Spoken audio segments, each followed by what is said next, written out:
আসসালামু আলাইকুম বন্ধুরা, চলো শুরু করি আজকের গল্প। এক রোদেলা বিকেলে আদিবা, আলিফ আর ফাতিহা বাগানে খেলছিল। হঠাৎ তাদের ফুপু আসলো।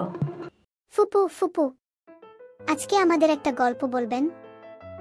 হ্যাঁ ফুপু, গল্প শুনতে চাই। অবশ্যই, শোনো তাহলে একটা মজার গল্প, বানর আর টুপিওয়ালা গু।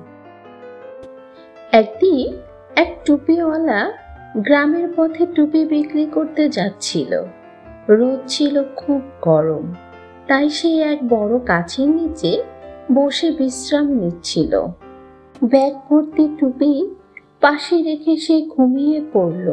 গাছের ডালে ডালে তখন অনেক বানর খেলছিল। তারা নেমে এসে ব্যাগ থেকে সব টুপি নিয়ে নিল এবং মাথায় পড়ে গাছে উঠে গেল। টুপিওয়ালা ঘুম থেকে উঠে দেখে ব্যাগ একেবারে ফাঁকা। ইন্না লিল্লাহ, এখন আমি কি করব? সে একটু ভেবে দেখল। মনে পড়ল বানররা সবসময় মানুষকে নকল করতে ভালোবাসে। তখন সে নিজের মাথার টুপিটা খুলে মাটিতে ছুঁড়ে দিল। যেই না সে টুপিটা ফেলল, সব বানর একসাথে তাদের টুপি খুলে মাটিতে ছুঁড়ে দিল।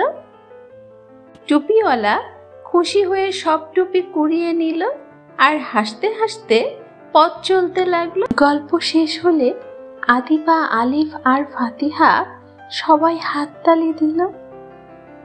আদিবা, আনিকা আর ফাতিহা বল খেলছিল।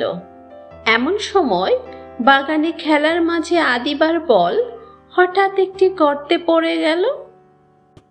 সে হতাশ হলো না, চারপাশে তাকিয়ে দেখল কিছু কাঠি আর পাথর আছে। আদিবা ধীরে ধীরে ডালপালা গর্তে ফেলল, তারপর পাথর দিয়ে সেটাকে শক্ত করল। ধীরে ধীরে বল উপরের দিকে ভেসে উঠল। আজকের শিক্ষা, কোনো সমস্যায় হতাশ না হয়ে বুদ্ধি খাটাতে হবে। আল্লাহর উপর ভরসা করলে সমাধান পাওয়া যায়। আর চ্যানেলটি সাবস্ক্রাইব করতে ভুলো না যেন। আদব অন্বেষণ হোক জীবনের গতি।